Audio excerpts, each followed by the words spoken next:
Today's sermon is called The Count of Jerusalem. Now, when we say the Count of Jerusalem, we're not talking about things like the Count of Monte Cristo or the Count of Transylvania or anything like that. We're talking about a head count, the numbers, just so we don't get confused. Since the building of the walls and the gate, no one seemed to be keeping track of all the people who were settling back into Jerusalem. We know they've been coming from different places. They've been moving back into Jerusalem from wherever they had settled. But nobody's been keeping track of how many. It's sort of like the census that's taken every couple of years in our countries so we can figure out how many taxes should be assessed. For instance, the Canadian population in 2024 was about 41 million people.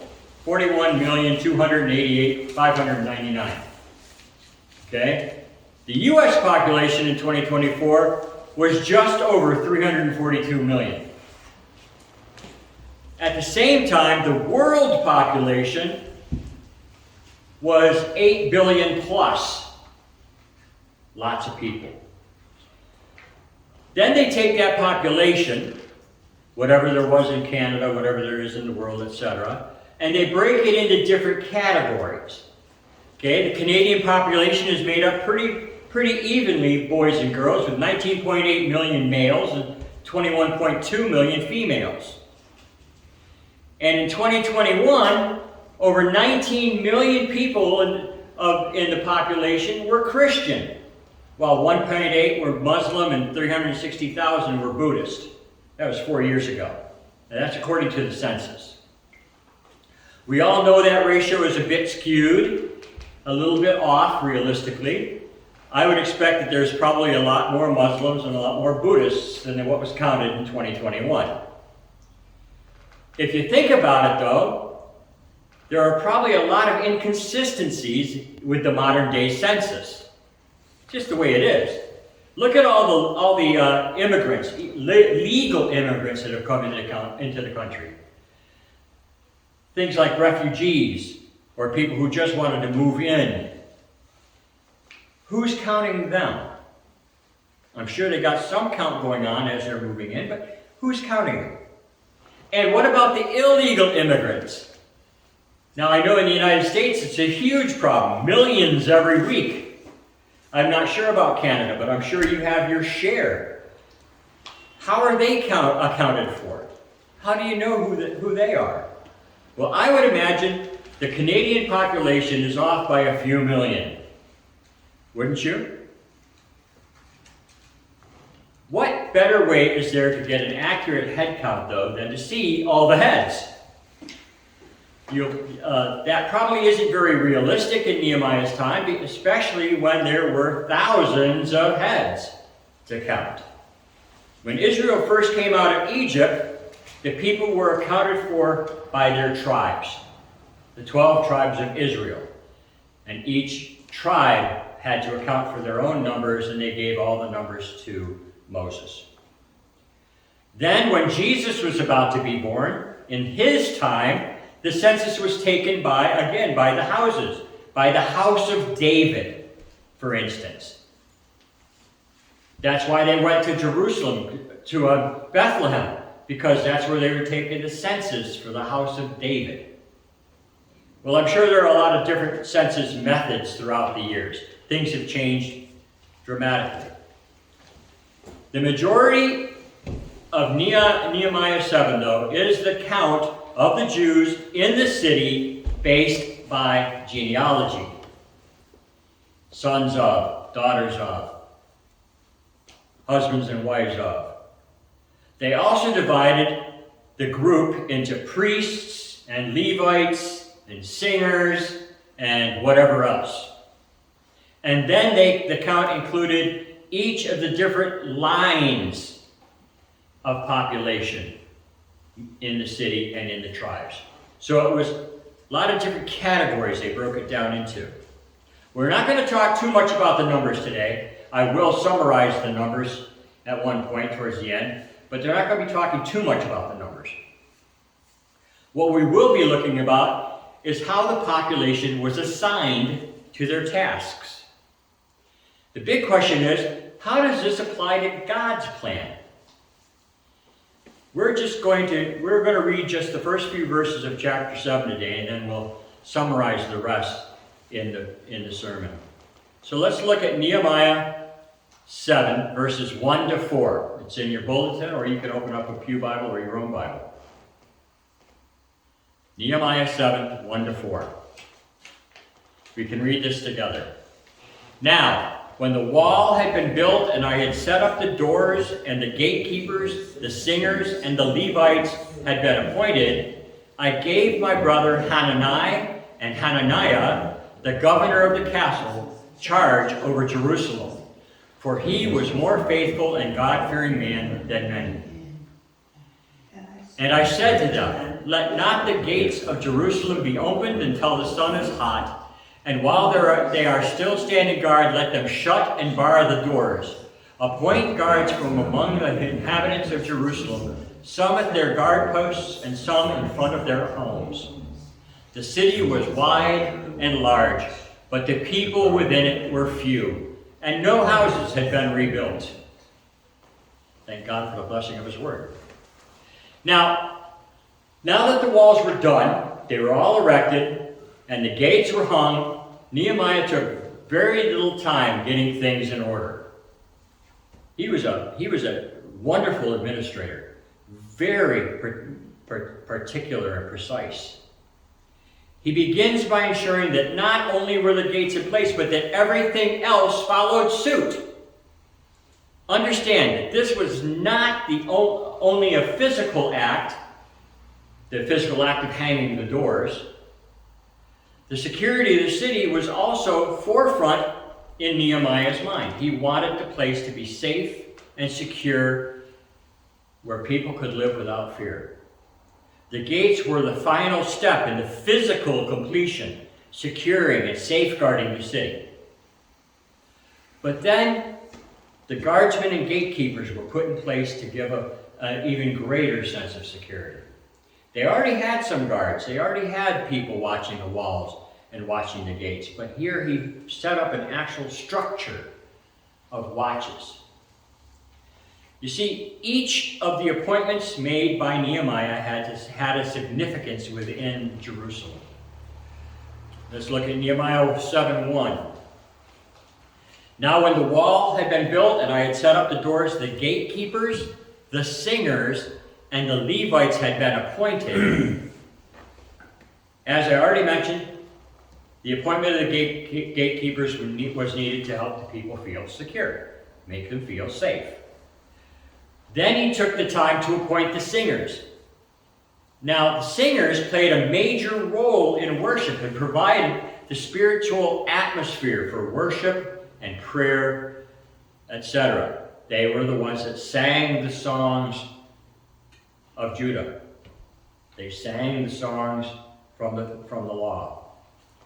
Then he took the time to, like I said, he assigned the singers. And of course, we know who the Levites were. These were the men that were assigned, and they were essential for the teaching of the law and facilitating the worship within the temple. And this is set up all the way back to Moses' time, when the Levites were the designated ministers of the law. They were the ones that taught it. Those were the first steps to reestablish the religious and civic order of the city. The organization Nehemiah is working to accomplish reflects the importance that he places on worship. He set up the singers. He assigned the Levites. Two most important parts of worship in Jerusalem. It also shows an adherence to God's commandments in the life of the community. It foreshadows the New Testament church's emphasis on order and spiritual gifts. And God has, 1 Corinthians 12:28, and God has appointed in the church first apostles, second prophets, third teachers, then miracles, then the gifts of healing, helping, administrating, and then various kinds of tongues. So in the New Testament, it's broken down step by step. First you assign the apostles. Then they went and they assigned the prophets. Then they went with the teachers. Then those who performed miracles, etc., down the road. After putting in place those things that would lead to the spiritual welfare of Jerusalem, remember, spiritual welfare of Jerusalem. We already have the physical welfare taken care of. Now we're talking about the spiritual welfare. After he'd done that, then he set up a form of government. Think of it. Where did they just come from before they rebuilt Jerusalem? They just come from Babylon. Babylon was an absolute monarchy, which means the king was the boss, the monarch. The monarchy of Babylon, where the king was the central government. There, the king's role was not only political, but also religious. He was honored as much as God is in Israel. He was regarded as the supreme sovereign Lord for all of Babylon. Yet, he established the law. He established the taxes. He established the involuntary military service. He was in control. What he said was law. In Jerusalem, though, for the most part, it would be set up as a theocracy, where God is the ultimate guide for the operation of the government. A theocracy. God is the law. The officials in a theocracy were considered to be divinely guided. Priests, ministers, the government itself were considered to be divinely guided by God's will. They would normally be members of clergy, and the legal system was based on religious law, the law of Moses. A theocracy literally means ruled by God. Ruled by God. Nehemiah wanted someone who would honor and obey God to serve the city. So he assigned his brother Hanani to be the governor of Jerusalem. Sorry. I gave my brother Hanani and Hananiah, the governor of the castle, charge over Jerusalem, for he was a more faithful and God-fearing man than many. He wanted somebody who was mean. He knew the nature of his brother as a God-fearing man who would obey God in all his decisions. If we remember, going all the way back to Nehemiah 1, it was Hanani who first came to Nehemiah and told him the condition of Jerusalem, how badly it was destroyed, how badly the people needed someone there. Nehemiah 1:2, that Hanani, one of my brothers, came with certain men from Judah. I asked them concerning the Jews who escaped, who had survived the exile, and concerning Jerusalem. And Hanani told them that the city was in dire straits. As Nehemiah gives instructions for the safety of Jerusalem, he emphasizes three main things. First, he ensured that the gates would not be opened until the sun was high in the sky. Nehemiah 7:3a. And I said to them, let not the gates of Jerusalem be opened until the sun is hot. Well, when the sun is hot is when it's high in the sky and it's beating down its rays of sunlight. Typically in ancient times, the gates were opened early as possible, at dawn, to emphasize business and trade and letting the merchants come in, that kind of thing. By holding off until the sun was hot, he was protecting the city from early morning attacks. This showed his vigilance in protecting the community. 1 Peter 5:8, stay alert, watch out for your great enemy, the devil. He prowls around like a roaring lion, looking for someone to devour. While the gates were being guarded, they would additionally be shut and barred while there was somebody on post, while there was someone guarding them. Nehemiah 3b, 7:3b, and while they are still standing guard, let them be shut and bar the doors.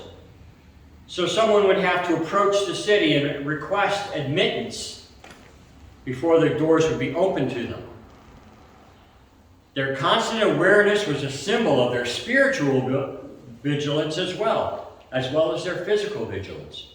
Similar to our spiritual armor, the armor of God, they are safeguarding their faith and community from external threats. This newly rebuilt community needed both directions and needed spiritual guidance for the protection of the city. The final thing that he directed, which I find the most significant, was that they drew from the inhabitants of the city to stand guard at the gates and at their homes. Nehemiah 7:3. C. Appoint the guard among the inhabitants of Jerusalem, some at their guard posts and some in front of their homes. This group, all of these Jews in Jerusalem had pulled together at a time where they needed to work as one to rebuild the walls and to hang the gates and get the city ready. They'd come together time and time again to resolve issues, from the building of the walls to overcoming internal problems. When they saw that the rich nobles were taking advantage of the poorer people, they resolved these issues internally within the city. But they needed to remain a united front continuously if they planned to survive. They would be the ones protecting their walls and their homes, and it gave them this added sense of ownership and accountability. 1 Corinthians 2:2. I'm sorry, that's 12:12. Wow. For just as the body is one and has many members, and all the members of the body, though many, are one body, so it is with Christ. There were many of them. They worked together. And that's what we try to attain in the days since Christ. Okay, with all this done, and the assignments made, and the protection of the city is in place, let's take a quick look at the head count that Nehemiah came up with. The count of Nehemiah, of Jerusalem.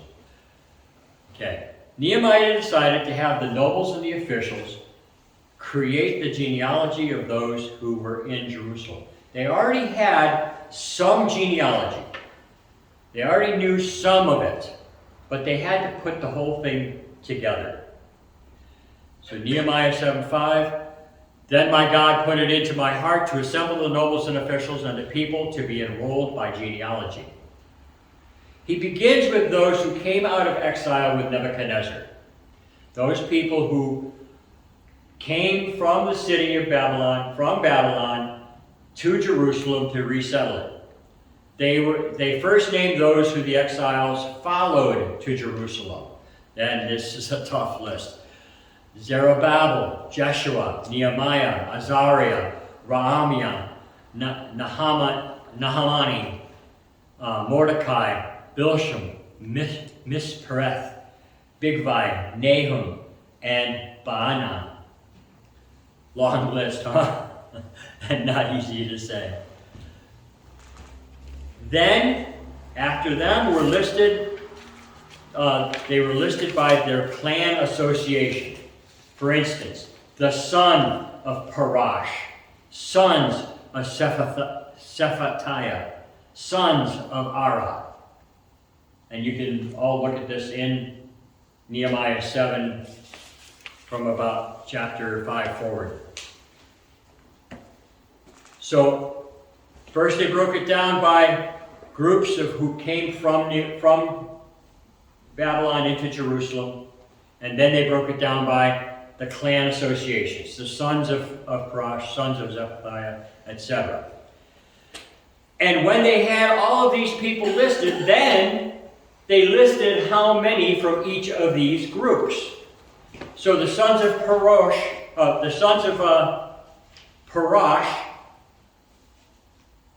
2,172. 2,172. Now think about this. They were making an exact and precise count of who was there from each of these clans. Who was there from each of these groups. Okay? So they were getting an accurate count. The next concern had to do with the priests because they performed a crucial role in Israel.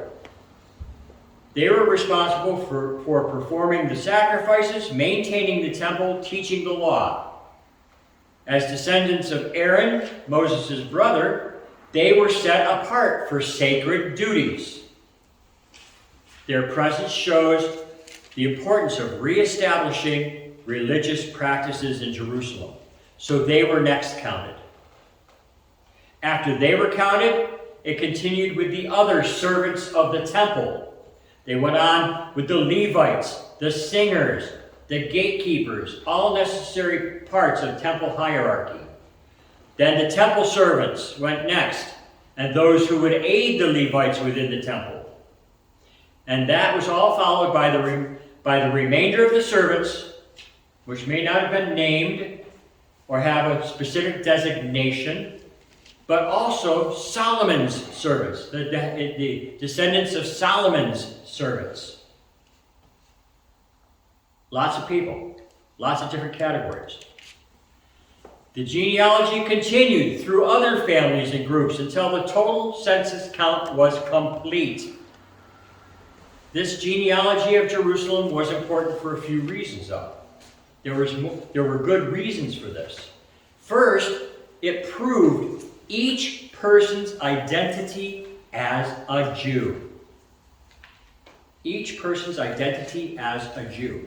Now realize when Jerusalem was broken down, no walls, no gates, the people who scattered from Jerusalem when it was originally attacked went to different areas around Jerusalem. And there they married people who were not necessarily Jewish. So when they came back and resettled into Jerusalem, they had to be affiliated with a specific clan in order to be considered Jew.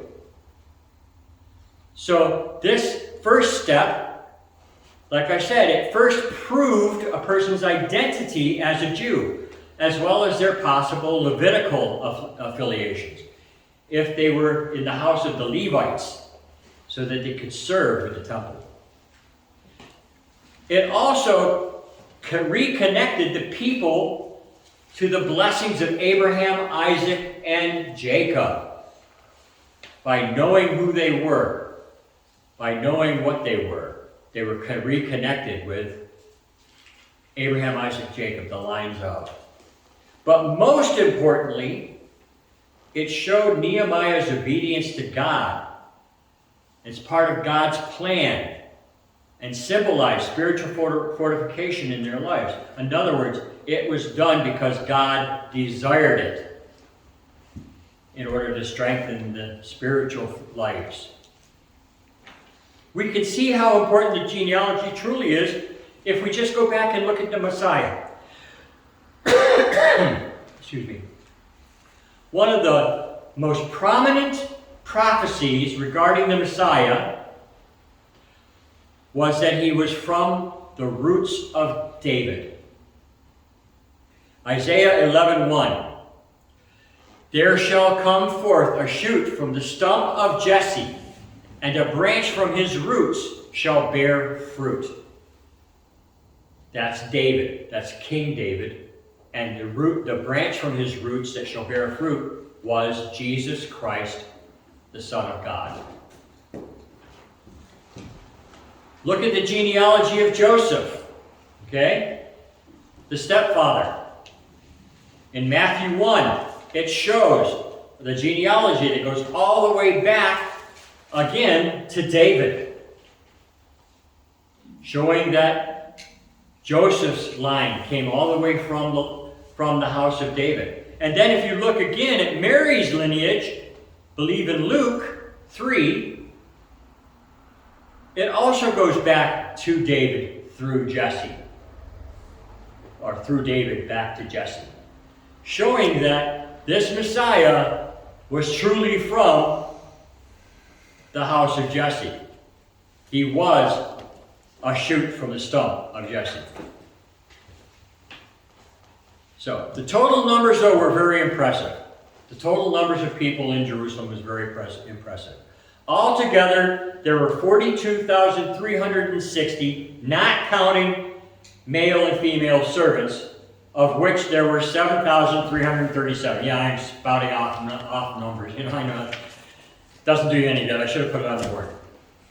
As well, there were 245 singers, male and female. And that gave us a grand total, an overall total in Jerusalem of 49,942. That's how many settled in Jerusalem at the time of Nehemiah 7. As Christians, we know that we have to value every individual's contribution to the community of believers. Every person's contribution is just as important as everyone else's. We have learned that every talent, skill, or ability is one more way for us to serve God and Christ's church. Every ability that we have. I always thought it very funny that when I got out of the military, the first school I went to was business management. And that shortly thereafter, that business management, I took one in graphic design. Okay, part of business management was speech and oration, which I did not like to speak publicly, ever. Graphic design gave me an eye for things. But then, almost less than a year after I graduated from graphic design school, I was called to be a pastor. Why would he send me to these two places and then have me come to be a pastor in a church? It was all part of his plans.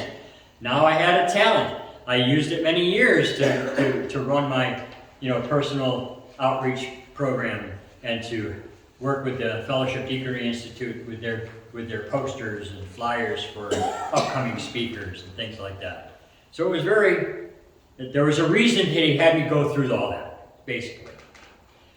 Well, every talent that we have, everything that we are given, has a purpose in God's plans. He gives every one of us the opportunity to show our love through our works of faith.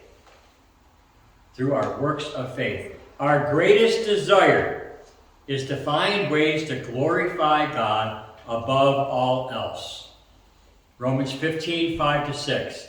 May the God of endurance and encouragement grant you to live in such harmony with one another in accord with Christ Jesus, that together you may with one voice glorify the God and Father of our Lord Jesus Christ. Did you know that was one of our purposes for being created? To glorify God? That's one of the reasons that we were made, why God made us, so that we could glorify Him in the things that we do. And now we will gladly perform good works of faith in His name. Gladly. I had a young man come to me one time when we were going through baptism classes and teachings. And he says, Pastor Matt, why am I doing all this? And I said, well, because we're preparing you to be baptized so that you can work more closely and serve God.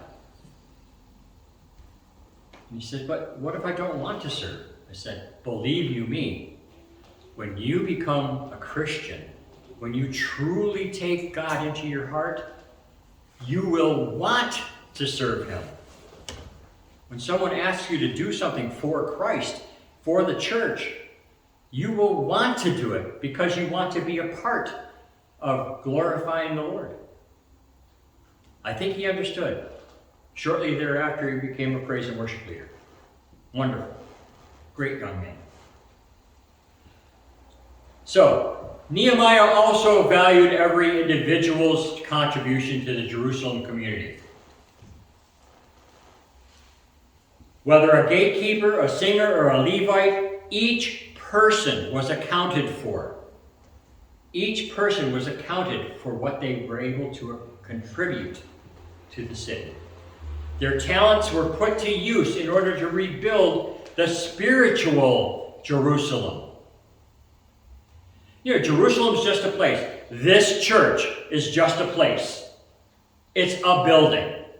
It could be used for any number of things, but God chose to use it as a church. Jerusalem could be just like any other city, but God chose it to be the center of his spiritual focus. It is called the Holy City for a purpose, for a reason, because that's what God designated it to be. Not what man designated, but what God designated it to be. And this church is a church because God designated it to be a church. This only reminds us, when we consider the people of Jerusalem, this only reminds us that working together in faithful obedience to God, it will fortify the community of Christ. It will fortify the church.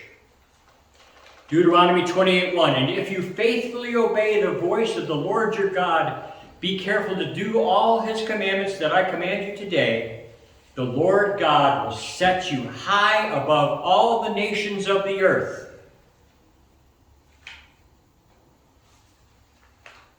So I ask you now, do you have a talent or skill that may be used to glorify God? I've already been approached by one individual saying, I can help with this and I can help with that. Let's turn that skill into a blessing for the church and the community around us.